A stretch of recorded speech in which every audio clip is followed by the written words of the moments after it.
내가 보기에는 다스베이다 딱 나오고 이제 그 직전에 이제 출국했거든요. 유시민과 이 김어준의 이 방송이 큰 파장을 일으킬 거를 알았고 좀 이게 몸을 피해 있자 지금. 터트려 놓고 튄 거다. 예, 저는 그렇게 봐요. 그러니까 셰프도 아니고 김어준이 있어야만 그 식당이 돌아가는 건 아니거든요. 너무 욕을 많이 먹으니까 잠깐 거리두기를 했다. 근데 다시 돌아오긴 할 거예요.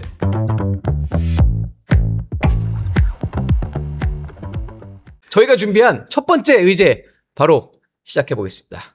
광주로 간 김민석, DJ와 노짱 찾은 정청래. 지금 뭐 민주당 내에서는 전당대회를 앞두고 당권 경쟁 치열하게 이제 시작되는 분위기죠. 김민석 전 총리 오늘 방금 전 오전 10시부터 광주에 있는 전일빌딩 245 이게 5.18 민주화운동과 관련된 곳입니다. 총탄이 무려 245발이 박혀 있다고 해서 이 빌딩 이름이 전일빌딩 245인데 여기서 지금 출마 선언 하고 있죠. 네. 심각한 이야기를 할지 아니면 어떤 문제점들을 이야기할지 저희가 한번 이따가 들어오는 대로 같이 한번 얘기를 나눠보고 일단 저희가 그 아까 처음에 방송 전에 조금 얘기를 하긴 했는데 네. 방명록에 사실 저희가 노짱이라는 단어를 쓴 게 정청래 전 대표 때문이란 말이죠. 그 어쨌든 정청래 전 대표 얘기를 먼저 해보면 노짱이라고 방명록에 썼어요. 노무현 전 대통령을 아마 이제 참배를 하러 가서 방명록에 노짱님 사무치게 그립다 이렇게 했단 말이죠. 일단 광주에서 지금 출마 선언하는 김민석 전 총리 그리고 노무현 전 대통령을 찾아간 정청래 전 대표 김 의원님께서 보실 때는 이 둘의 행보 어떤 의미들이 좀 담겨 있다고 보시나요? 호남에 일단 권리당원이 한 3분의 1 정도 있거든요. 호남에요? 예, 전체 민주당 권리당원이 한 110만, 120만 정도 되는데. 그럼 뭐 엄청난 지금 영향력 있는 지역이네요. 인구 대비도 그렇고, 네. 뭐 이제 지역 밀집도가 높으니까 여기서 유세를 하는 게 굉장히 효과적인 거죠. 그러니까. 그래서 그렇겠네요. 예. 뭐 국민의힘에서 전당대회 하면은 영남에 조금 더 뭐 거기를 더 우대한다라기보다는 효율성이나 이런 거 측면 때문에 그렇죠. 하는 것처럼 네. 호남에 좀 더 공을 들이는 게 맞고 이게 저는 다른 방송에서 굉장히 많이 비판을 했는데 네. 이제 DJ의 계승자, 네. 뭐 노무현의 계승자, 뭐 이런 거 가지고 이제 약간 본인의 상징 정치를 하는 거잖아요. 저는 이제 족보 정치라고 좀 얘기를 하는데 네네네. 김대중 대통령이 1996년에 김민석 총학생회장, 서울대 전 총학생회장을 발탁해가지고 정계에 입문을 시켰고요. 네. 그 다음에 이제 김대중 총재가 대통령이죠. 그때는 2000년에 그렇죠. 네. 이제 운동권들을 많이 들어왔어요. 그래서 운동권 중에서 사실은 제일 먼저 들어온 게 96년에 김민석입니다. 그리고 그렇군요. 대통령 비서실장도 하고요. 네. 그러니까 총재 비서실장인가? 내가 총재 비서실장일 것 같습니다. 비서실장. 대통령 비서실장 아닌 것 같고. 아니죠. 네. 총재 비서실장도 하고 그러다 보니까 뭐 이제 적통 논쟁이 이미 벌어져 버린 상황이고. 그렇죠. 그러니까 누가 뭐 저 누구의 적통이냐 뭐 이런 거 얘기하다 보니까 이제 호남에 대한 구애도 있고 김대중 정신을 내가 김대중 대통령이 나를 발탁해서 김대중 정신을 잇는 사람이다. 뭐 이런 것들을 두루 얘기하기 위해서 김민석은 여기. 네. 그러면 상대적으로 그 전에 이제 호남에 계속 훑었어요 이미 저 정청래 대표는. 네네. 그러다 보니까 굳이 이제 차별화를 위해서 노무현 쪽으로 간 거죠. 그래서 친노 친문의 적자다 내가. 그렇군요. 이렇게 이제 보시면 될 것 같아요. 자, 우리 뭐 구독자분들도 무슨 박 의원님 이렇게 물어보셨어요. 대선 출마하냐, 출마 군대선을 뭐 여러 군데서 하냐 그랬는데 정 의원님 보셨을 때도 이 정청래 대표와 김민석 전 총리 서로 적통 전쟁, 소위 내가 진짜다 뭐 이런 거를 지금 경쟁적으로 하는 걸로 보이는데 누가 조금 더 적통이라고 보세요, 정 의원님은? 어쨌든 뭐 밖에서 봤을 때는 예. 뭐 21세기 대한민국 더군다나 민주당은 진보적 가치를 지향하는 정당이잖아요. 그렇죠. 근데 네. 이 적통이라는 것은 대단히 유교적 관점입니다. 예속 논쟁도 적장자, 아니고. 네. 적장자, 그러니까 장자 상속의 원칙 뭐 이런 것들을 따지는 아주 유교적 가치의 이야기인데 여기에서 내가 적자니까 이번 당대표를 내가 해야 된다. 이렇게 얘기하는 것 자체가 굉장히 시대착오적이죠. 사실 당 밖에 있는 사람들은 이거 별로 신경도 안 쓸 겁니다. 근데 오히려 당 내에 있는 사람들끼리 본인들끼리 족보 따지고 있는 거예요. 근데 굳이 따진다면 저는 김민석 전 총리는 유리할 건 없을 것 같아요. 유리할 게 없다. 왜냐하면 예. 어쨌든 2002년에 그 후보 단일화 과정에서 그랬죠. 김민석 전 총리는 정몽준 국민통합 20일 대표를 돕기 위해서 간 것 아닙니까? 그랬죠. 거기 뭐 노무현 전 대통령이 자서전을 통해서 그거 다 뭐 정권 창출을 위해서 양해하에 이루어진 것이다라고 뭐 썼다고는 하지만 그래도 감정적으로 민주당의 오랜 지지자들이 갖고 있는 트라우마는 쉽게 극복하기 어려울 거예요. 그러니까 2002년부터 20년에 새로 국회의원이 됐던가요? 네. 그때까지 무려 18년 동안 야인 생활을 할 수밖에 없었던 것 아니겠습니까? 그런 면에서 김민석 전 총리 같은 경우엔 이런 그 친노 친문 이렇게 규합하려는 그렇죠. 정청래 민주당 전 대표의 행보가 굉장히 부담스러울 수밖에 없을 거고 거기에 내가 친노 친문 나도 친노다 이렇게 얘기를 못하니까 그걸 뛰어넘기 위해서 이 DJ의 적자다 이렇게 가고 있는데 사실 뭐 이제 김대중 전 대통령의 영향력 그런 것들이 지금 뭐 아무리 호남의 그 당원들이 밀집해 있다고 하더라도 친노 친문 세력만 하겠습니까? 그 규모라든가 어떤 충성도나 이런 측면에서 이렇게 얘기하면 저는 김민석 전 총리가 유리할 건 없을 것 같아요. 아까 그 김 의원님 말씀하신 거 제가 좀 찾아봤더니 김민석 총리가 민주당 총재 비서실장을 썼네요. 당시 이제 총재 비서실 실장. 근데 그 김 의원님 보셨을 때도 지금 정청래 대표가 어쨌든 노무현 전 대통령 묘역에 가서 참배를 하면서 또 검찰개혁 얘기를 또 했단 말이에요. 누가 검찰개혁에 앞장섰냐 뭐 이런 식으로 자기가 페이스북에 썼는데 이것도 결국엔 전략이 있는 건가요? 무슨 전략인 건가요? 아니, 이거는 대체. 그냥 검찰 개혁을 제일 잘할 적임자가 네.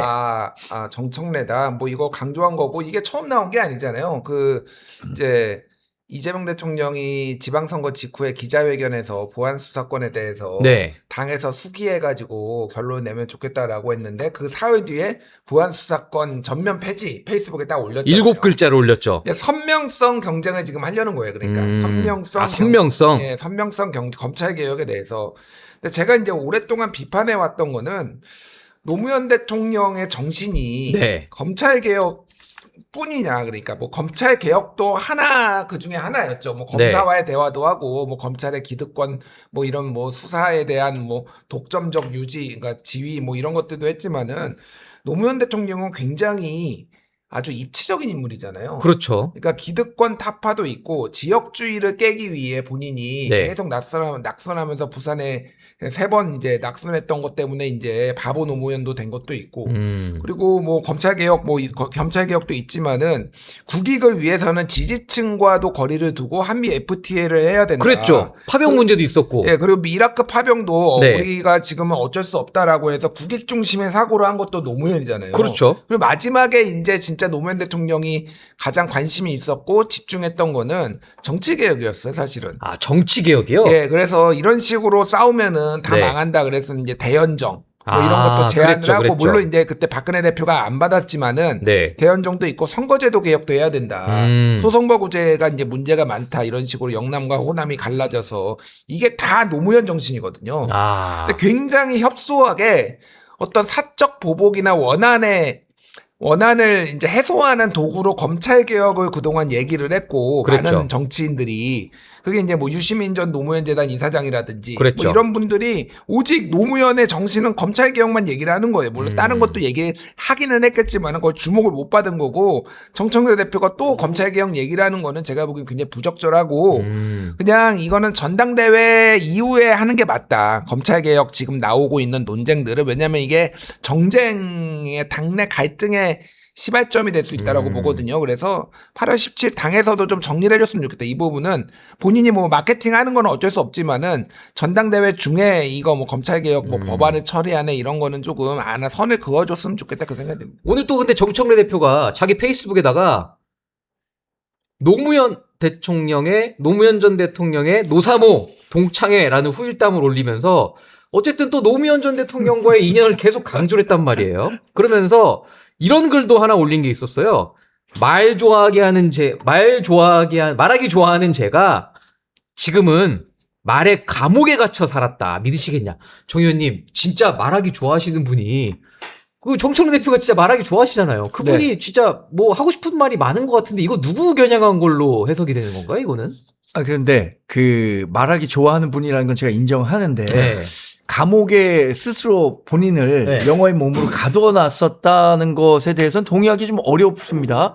왜냐하면 그렇게 했다면 지금 아마 민주당 지지자들이 네. 정청래 민주당 대표가 당대표 잘했다. 그러니까 당대표 연임하는 게 좋겠다라는 여론을 자발적으로 막 생성시킬 텐데 그렇죠. 지금 민주당 내에서는 아니 정청래 민주당 대표가 지난 1년간 결국에는 자기 정치했던 것 아니냐. 네. 이재명 대통령 돕는 국정 운영의 지원자로서 민주당 대표의 역할에 충실했던 게 아니다라고 얘기하는 건 그렇죠. 본인을 스스로 가둬놨다고 본인은 평가하지만 민주당 지지자들은 그렇게 평가하지 않고 있기 때문에 연임하면 안 된다라는 생각이 나올 것 같아요. 자기 객관화가 부족한 평가였군요. 메타인지 능력이 좀 부족한 거죠. 근데 대부분 정치인들은 네. 자기에겐 유리하게 적용하고 남들에겐 엄격하게 이렇게 하긴 하는데 저는 네. 검찰 개혁과 관련해서는 네. 이게 선명성 논쟁이잖아요. 그렇죠. 민주당 내에 일종의 살풀이가 한번 이루어져야 된다고 생각해요. 그래서 지금 다 뭐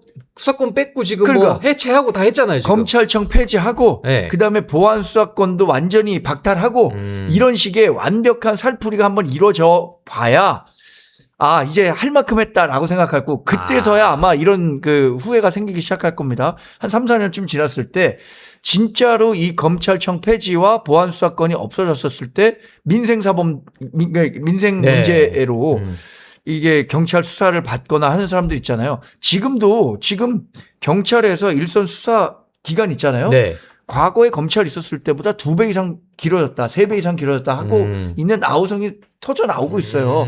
저는 한 3, 4년쯤 지났을 때 누군가도 그 얘기를 했거든요. 이재명 대통령이 정권을 놓치는 일이 있다면 부동산과 이 검찰 검찰 개혁이다. 수사권 폐지, 요거 검찰 개혁 2개 때문일 것이다. 아니 근데 실제로 제 주변에도 그런 말씀하시는 분들이 많아요. 기업 공시를 최근에 좀 잘 보라. 요즘에 쉽게 얘기해서 문제 있을 것 같은 거 다 털고 가라는 거예요. 지금 빨리. 지금 공백기다. 뭐 상속할 사람들 알아서 상속하시고 뭐 절세하실 분들 절세하시고 지금 수사할 분들이 없습니다. 뭐 약간 이런 식의 말씀을 하시는 분들도 있는데 저희 다시 다 걸립니다. 지금 뭘. 대형 로펌 있잖아요. 네. 대형 로펌도 사실 좀 일이 줄었다는 거예요. 왜냐하면 사건이 검찰이 뭘 해야 되냐면 네. 대기업들 수사를 해야 되거든요. 그렇죠. 대기업들 수사해야 이제 오너의 이제 학교 가냐 마냐 이 문제가 걸려야 맞아요. 돈을 팍팍 써. 로펌에도. 근데 지금 그런 게 없어. 이재명 지금 정부가 친기업이네. 어쨌든 얼마나 우리 친기업이야. 다시 민주당 전당 아니, 얘기로 돌아가 보면 요거 얘기를 할게요. 네. 그 말의 감옥에 갇혀. 말의 감옥. 예. 왜 정청래 대표가 이 얘기를 하냐면은 네. 그 작년 9월에 경향심 주간 경향에서 네. 김어준 방송 특집을 한 적이 있어요. 그때 막 누가 많이 출연했냐 막 이렇게 얘기를 했잖아요. 네, 네. 2024년 8월부터 이제 2025년 9월까지 전당대회 직후까지 정청래 대표가 1년간 김어준 방송에 28번 출연했어요. 28번이요? 야. 그런데 당대표가 되고 나서 1년 동안은 주간동화 기사에 따르면은 6번 출연했어요. 그럼 6, 4, 28, 4분의 1로 줄은 거잖아요. 네. 김어준 방송 나가고 싶어도 미치겠는데. 4분의 1로 줄은 거야, 나름. 그런데 그런데 뭐 감옥에 갇혔다는 표현이 뭐 그런 표현일 수는 있겠네요. 본인 입장에서는 감옥에 갇힌 거지. 아. 그런데 딴 데는 아무 데도 안 나가고 김어준 방송만 6번 나가는 게 많아. 2달에 한 번씩 나갔어. 그러니까 평균적으로. 그러니까 이게 적당히 좀 해라 진짜. 김어준 방송 좀. 김현님 그거 보셨어요? 정청래 대표가 자기 사실 원래 문재인 정부랑 이재명 정부에서 모두 장관 제안 받았었다. 그 얘기 그 정청래 대표 한 거 보셨어요? 자기 장관 받았는데 안 갔다 그랬거든요. 본인이 한 게 아니라 무슨 신동호 비서관. 신동호 비서관이구나. 비서관이. 문재인 네. 정부에서 비서관이 얘기했죠. 청와대 연설비서관 지냈던 신동호 전 비서관이 그렇게 얘기를 했는데 그게 사실일까요? 왜 거절했을까요? 저 사실의 가능성이 있다고 보는 게 그래요? 아니 뭐 물론 이제 신동우 비서관이 어디까 그 인사 라인에 있는 분은 아니니까 네. 그런데 기본적으로 연설비서관 정도 되면은 그 그렇죠. 안에서 내부에 고급 정보가 있을 거 아니에요. 그렇죠.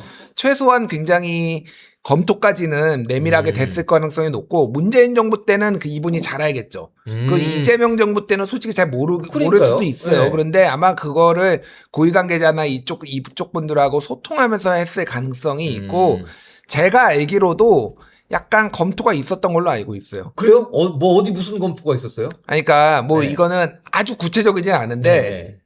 전당대회 출마하지 말고 장관 줄 테니 저걸로 이번에. 이번에 이재명 정부에서 이번에 약간 그런 류의 그 뭐라고 해야 되나 약간 검토가 있었던 뭐 걸로 그럴 알고 수 있어요. 있죠. 예, 뭐 그런데 네. 뭐 어쨌든 아닌 거고 그래서 신동호 전 연설비서관께서 연설비서관이 하고 싶은 얘기는 그렇게 문재인 정부, 뭐 이재명 정부 성공을 위하는 사람이고 자기가 그렇게 열심히 뛰었으면은 본인이 직접 장관해가지고 그거 해야지 말만 밖에서 입만 털고 왜 그러느냐 뭐 이렇게 얘기하고 싶었던 것 같아요. 예.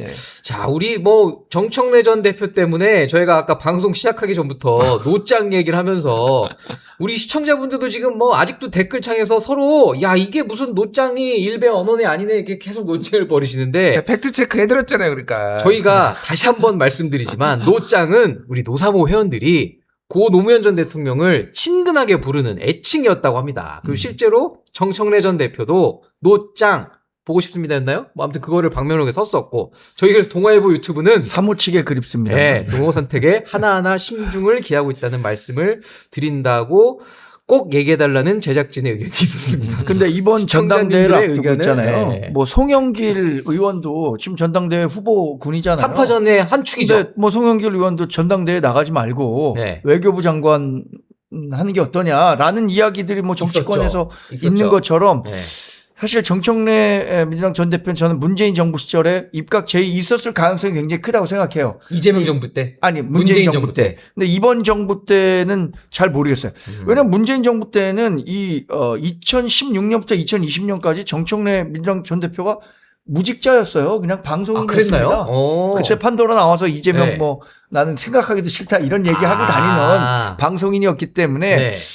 대부분의 정권에서 정권 창출에 기여했지만 지금 마땅한 직책이 없는 사람들에게는 어떤 식의 그 자리 보상을 하는 경우가 많단 말이에요. 네. 그럼 정청래 민주당 전 대표에 대해서도 분명 그런 고려를 했을 것 같은데 근데 우리나라는 이제 장관 인사청문회나 이런 것들이 굉장히 엄격하잖아요. 그렇죠. 저는 이런 제의가 갔었다고 하더라도 정청래 민주당 전 대표가 흔쾌히 내가 인사 검증까지 다 거쳐와서 네. 해보겠다라고 할 수 있었을까라는 생각이 들어요. 그러니까 뭐 이런 오퍼가 있었더라도 순수한 목적에서 저는 그거 안 하겠습니다라고 네. 했는지 아니면 인사 검증이 두려워서 뭐 그냥 선출직만 하겠다라고 한 건지 누구도 알 수 없는 알 수 거죠. 없죠. 예. 실제로 가봐야지 하는 거죠.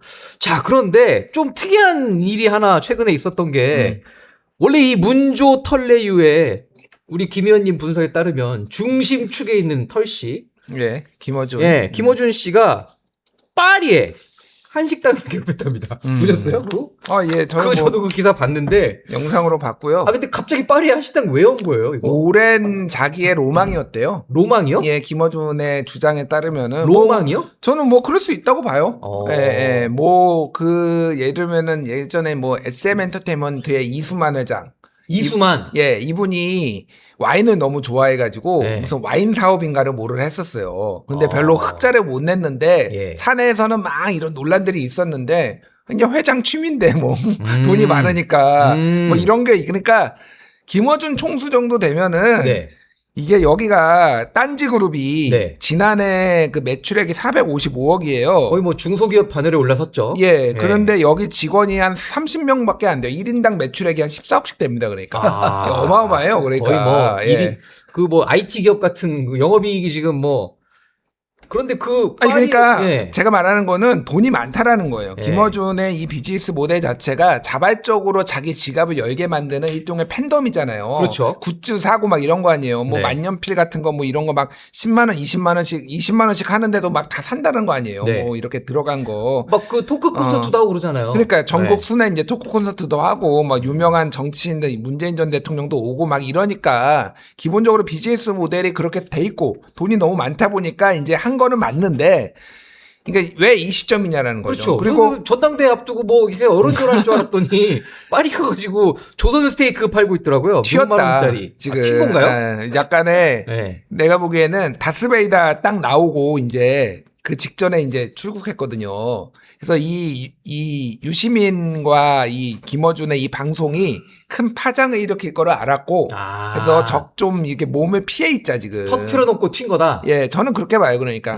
굳이 셰프도 아니고 김어준이 있어야만 그 식당이 돌아가는 건 아니거든요. 그러니까요. 그러니까. 예, 그래서 저도 좀 타이밍이 좀 신기하더라고요. 너무 욕을 많이 먹으니까 잠깐 거리두기를 했다. 근데 다시 돌아오긴 할 거예요. 우리 또 날카로운 평론계 또 이 촌철살인을 아니, 날리시는 지금 정 의원님은 어떻게 정청래 보십니까? 네. 그 후보는 아니죠. 정청래 아직은 출마 선언 안 전 민당 했으니까요. 대표가 지금 굉장히 당황스러운 상황이잖아요. 그렇죠. 뭐냐면 문조 털레유 중에 일단 문재인 전 대통령도 발을 빼고 있고 네. 뭐라 그랬냐면 그 검찰의 보안수사권과 관련해서 이거 치밀하게 잘해야 된다. 그러니까 보안수사권 존치를 암시하는 듯한 발언을 이재명 대통령과 오찬에서 했습니다. 지난주에 만나서. 근데 문조 털레유라면 정청래 민주당 전 대표의 핵심 지지그룹이라고 그런 이름이 붙은 거 아니에요. 근데 문재인 전 대통령 떨어져 나갔죠. 네. 근데 그 털도 지금 프랑스에 가갖고 아니 지금 한창 분위기가 막 무르익어서 정청래 민주당 대표를 돕기 위한 방송을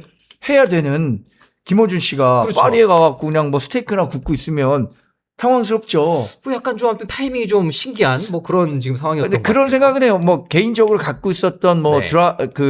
뭐 꿈이 있었다, 버킷리스트가 있었다면 그거를 하는 건 너무 부럽죠. 저도 뭐 그런 꿈 몇 개 있는데 뭐 아직 우리 이게 없어서 못하고 안나짱님은 있는데. 로망이 아니라 노망이라고까지 표현을 하셨는데 뭐 아무튼 저희가 이제 민주당 전당대회 이제 본격적으로 출마 선언들을 하고 있으니 다음 주에도 한번 어떤 일들이 벌어질지 살펴보겠습니다.